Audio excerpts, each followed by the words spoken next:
ವಯಸ್ಸಾಯಿತು ಅಂತ ಟೀಕಿಸಿದ್ರು, ಫಿಟ್ನೆಸ್ ಇಲ್ಲ ಅಂತ ಹೀಯಾಳಿಸಿದ್ರು, ಫಾರ್ಮ್ ಇಲ್ಲ ಅಂತ ಗೇಲಿ ಮಾಡಿದ್ರು, ರಿಟೈರ್ಮೆಂಟ್ ತಗೊಂಡ್ಬಿಡಿ ಅಂತ ವ್ಯಂಗ್ಯವಾಡಿದ್ರು. But form is temporary, class is permanent ಅಂತ ತೋರಿಸಿಕೊಟ್ಟಿದ್ದು ರೋಹಿತ್ ಶರ್ಮಾ ಮತ್ತು ವಿರಾಟ್ ಕೊಹ್ಲಿ. ಆಸ್ಟ್ರೇಲಿಯಾ ವಿರುದ್ಧದ 3ನೇ ಏಕದಿನ ಪಂದ್ಯ ಗೆದ್ದ ಮೇಲೆ ರೋಕೋ ಜೋಡಿ ತುಂಬಾನೇ ಟ್ರೆಂಡಿಂಗ್ನಲ್ಲಿದೆ. ಆದರೆ ಇದೇ ಜೋಡಿಯ ಸಕ್ಸಸ್ ಈಗ ಗೌತಮ್ ಗಂಭೀರ್ ಅವರ ನಿದ್ದೆಗೆಡಿಸಿದೆ. ಅದು ಹೇಗೆ ಅನ್ನೋದನ್ನ ಈ ವಿಡಿಯೋದಲ್ಲಿ ಹೇಳ್ತೇನೆ. ನಾನು ಶಾಂತ. ನೀವು ಸುದ್ದಿಯಾನದ ಸಬ್ಸ್ಕ್ರೈಬರ್ ಆಗೋದಿಕ್ಕೆ ಮರಿಬೇಡಿ.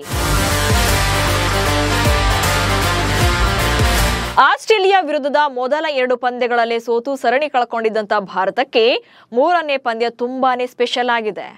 ಹಾಗಂತ ಕೊನೆ ಪಂದ್ಯವನ್ನ ಗೆದ್ರು ಅಂತಲ್ಲ, ಈ ಪಂದ್ಯದಲ್ಲಿ ರೋಹಿತ್ ಶರ್ಮಾ ಮತ್ತು ವಿರಾಟ್ ಕೊಹ್ಲಿ ರಾರಾಜಿಸಿದ್ರು ಅಂತ. ಸರಣಿ ಸೋಲಿನ ಬೇಸರವನ್ನೇ ಮರೆಸುವಂತೆ ಪರ್ಫಾರ್ಮ್ ಮಾಡಿದ್ದು hitman and run mission.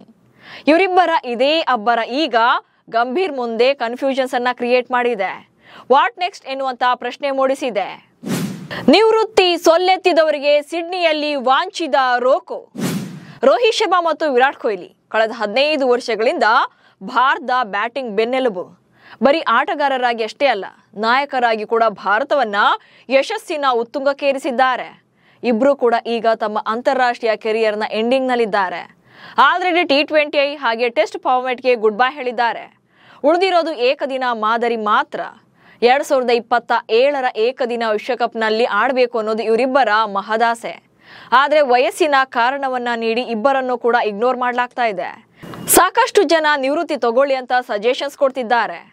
ಅದರಲ್ಲೂ ಗೌತಮ್ ಗಂಭೀರ್ ಅಂತೂ ಟೀಮ್ ಇಂಡಿಯಾ ಹೆಡ್ ಕೋಚ್ ಆದ್ಮೇಲೆ ಡ್ರೆಸ್ಸಿಂಗ್ ರೂಮ್ನ ವಾತಾವರಣವೇ ಚೇಂಜ್ ಆಗಿದೆ ಅನ್ನುವಂತ ಟಾಕ್ ಇದೆ. ಬಟ್ ಈಗ ವಿದಾಯದ ಸೋಲೆತ್ತಿದವರಿಗೆ ಈ ಇಬ್ಬರು ಆಟಗಾರರು ತಮ್ಮ ಬ್ಯಾಟಿಂಗ್ ಮೂಲಕವೇ ವಾಂಚಿದ್ದಾರೆ. ಸಿಡ್ನಿಯಲ್ಲಿ ನಡೆದ 3ನೇ ಏಕದಿನ ಪಂದ್ಯದಲ್ಲಿ ರೋಹಿತ್ ಶರ್ಮಾ 121 ರನ್ ಗಳಿಸಿ ಅಜೇಯರಾಗಿ ಉಳಿದಿದ್ದಾರೆ. ಇನ್ನು ವಿರಾಟ್ ಕೊಹ್ಲಿ 74 ರನ್ ಗಳಿಸಿ ಅಜೇಯರಾಗಿ ಉಳಿದ್ರು. ಇಬ್ಬರ ಪಾರ್ಟ್ನರ್ಶಿಪ್ನಲ್ಲಿ 168 ರನ್ಗಳು ಕೂಡ ಬಂತು. ಇದೇ ಬ್ಯಾಟಿಂಗ್ ಖದರ್ ಈಗ 10 ಪ್ರಶ್ನೆಗಳನ್ನ ಹುಟ್ಟು ಹಾಕಿದೆ. ಗಂಭೀರ್ ಮುಂದೆ ಒಂದಷ್ಟು ಗೊಂದಲಗಳು ಕೂಡ ಸೃಷ್ಟಿಯಾಗಿವೆ. ಏನೆಲ್ಲ ಅನ್ನೋದನ್ನ ಒಂದೊಂದಾಗಿ ಹೇಳ್ತಾ ಹೋಗ್ತೇನೆ ನೋಡಿ. ರೋಹಿತ್ ಶರ್ಮಾ ಮತ್ತು ವಿರಾಟ್ ಕೊಹ್ಲಿ ಭರ್ಜರಿಯಾಗಿ ಬ್ಯಾಟಿಂಗ್ ಕಂಬ್ಯಾಕ್ ಮಾಡಿದ್ದಾರೆ. ಚಾಂಪಿಯನ್ಸ್ ಟ್ರೋಫಿ ಬಳಿಕ ಅಂದ್ರೆ ಕಳೆದ 7 ತಿಂಗಳಿಂದ ಯಾವುದೇ ಅಂತಾರಾಷ್ಟ್ರೀಯ ಪಂದ್ಯವನ್ನ ಆಡದೇ ಇದ್ರು ಕೂಡ ಈಗ ಆಸ್ಟ್ರೇಲಿಯಾ ವಿರುದ್ಧದ 3ನೇ ಏಕದಿನ ಪಂದ್ಯದಲ್ಲಿ ಇಬ್ರು ಕೂಡ ಅದ್ಭುತ ಕಂಬ್ಯಾಕ್ ಮಾಡಿದ್ದಾರೆ. ಮೊದಲ 2 ಪಂದ್ಯಗಳಲ್ಲಿ ಕೊಹ್ಲಿ ಡಕ್ಔಟ್ ಆದ್ರೂ ಕೂಡ ಕೊನೆ ಪಂದ್ಯದಲ್ಲಿ 74 ರನ್ ಗಳಿಸಿ ಅಜೇಯರಾಗಿ ಉಳ್ಕೊಂಡ್ರು. ಇನ್ನು ರೋಹಿತ್ ಶರ್ಮಾ ಕೂಡ 2ನೇ ಪಂದ್ಯದಲ್ಲಿ ಅರ್ಧ ಶತಕ ಬಾರಿಸಿದ್ದು 3ನೇ ಮ್ಯಾಚ್ ಅಲ್ಲಿ ಶತಕ ಸಿಡಿಸಿ ತಾವು ಕಂಪ್ಲೀಟ್ ಆಗಿ ಫೈನ್ ಅಂತ ಹೇಳಿದ್ದಾರೆ. ಅದು ಅಲ್ಲದೆ 2027ರ ವಿಶ್ವಕಪ್ ವರೆಗೂ ಕೂಡ ಕಂಟಿನ್ಯೂ ಮಾಡಬೇಕಾ ಎನ್ನುವಂತ ಇದೇ ಗೊಂದಲ ಸೃಷ್ಟಿ ಮಾಡಿರೋದು ಅವರಿಬ್ಬರ ಬ್ಯಾಟಿಂಗ್ ಪ್ರದರ್ಶನ.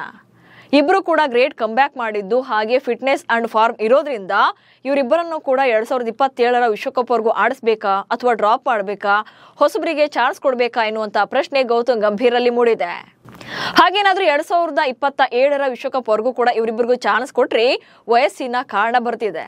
ಅಂದ್ರೆ ರೋಹಿತ್ ಶರ್ಮಾಗೆ ಮುಂದಿನ ವಿಶ್ವಕಪ್ ವೇಳೆಗೆ 40 ವರ್ಷ ವಯಸ್ಸಾಗುತ್ತೆ. ಹಾಗೆ ವಿರಾಟ್ ಕೊಹ್ಲಿ ಅವರಿಗೆ 38 ವರ್ಷ ವಯಸ್ಸಾಗುತ್ತೆ. ಸೊ ಇವರಿಬ್ಬರನ್ನ ನೆಕ್ಸ್ಟ್ 2 ವರ್ಷಗಳವರೆಗೂ ಕೂಡ ಕಂಟಿನ್ಯೂ ಮಾಡಿದ್ರೆ ಆ ವಯಸ್ಸಿನಲ್ಲಿ ಆಡಿಸ್ಬೋದಾ, ಅದುವರೆಗೂ ಫಾರ್ಮ್ನಲ್ಲಿ ಇರ್ತಾರಾ ಎನ್ನುವಂತ ಪ್ರಶ್ನೆ ಎದ್ದಿದೆ. ಬಟ್ ಈಗ ಕಂಬ್ಯಾಕ್ ಮಾಡಿರೋದ್ರಿಂದ ಈಗ ಗಂಭೀರ್ಗೆ ಗೊಂದಲ ಸೃಷ್ಟಿಯಾಗಿದೆ. ಅದು ಅಲ್ಲದೆ ಹೊಸಬರಿಗೆ ಚಾನ್ಸ್ ಕೊಡಬೇಕು ಅಂತಲೇ ಗಿಲ್ಗೆ ಪಟ್ಟವನ್ನ ಕಟ್ಟಲಾಗಿತ್ತು. ಆಸ್ಟ್ರೇಲಿಯಾ ಸರಣಿಗೂ ಮುನ್ನ ರೋಹಿತ್ ಶರ್ಮಾರನ್ನ ODI ನಾಯಕತ್ವದಿಂದ ಕೆಳಗಿಳಿಸಿ ಕ್ಯಾಪ್ಟನ್ಸಿಯನ್ನ ಶುಭ್ಮನ್ ಗಿಲ್ಗೆ ಹಸ್ತಾಂತರ ಮಾಡಿದ್ರು. ಅದು ಅಲ್ಲದೆ ಇವರಿಬ್ಬರ ಜಾಗಕ್ಕೆ ಬೇರೆ ಆಟಗಾರನ್ನ ಕರೆತರುವಂತ ಪ್ಲಾನ್ ಕೂಡ ನಡೀತಾ ಇತ್ತು. ಬಟ್ ಅಷ್ಟರಲ್ಲೇ ಇವರಿಬ್ರು ಕೂಡ ಕಂಬ್ಯಾಕ್ ಮಾಡಿರೋದು ಈಗ ಹೊಸ ಚರ್ಚೆ ಹುಟ್ಟು ಹಾಕಿದೆ. ಇನ್ನು ಲೆಜೆಂಡರಿ ಪ್ಲೇಯರ್ಸ್ ಏಕಾಏಕಿ ಕೈ ಬಿಡೋಕ್ಕೂ ಕೂಡ ಆಗೋದಿಲ್ಲ.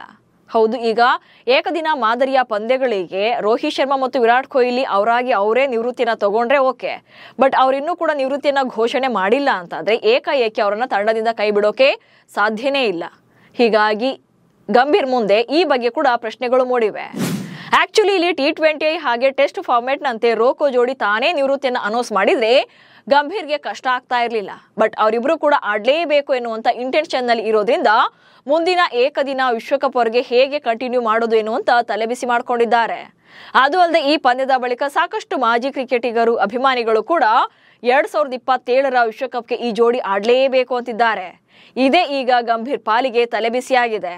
ಸೊ ಅಂತಿಮವಾಗಿ ನಿಮ್ಮ ಪ್ರಕಾರ ರೋಹಿತ್ ಶರ್ಮಾ ಮತ್ತು ವಿರಾಟ್ ಕೊಹ್ಲಿ ಏಕದಿನ ವಿಶ್ವಕಪ್ ವರೆಗೂ ಕೂಡ ಆಡಬೇಕಾ ಅನ್ನೋ ಬಗ್ಗೆ ಕಮೆಂಟ್ಸ್ ಮೂಲಕ ತಿಳಿಸಿ. ಹಾಗೆ ಸುದ್ದಿಯನ್ನ ಫಾಲೋ ಮಾಡಿ. ನಮಸ್ಕಾರ.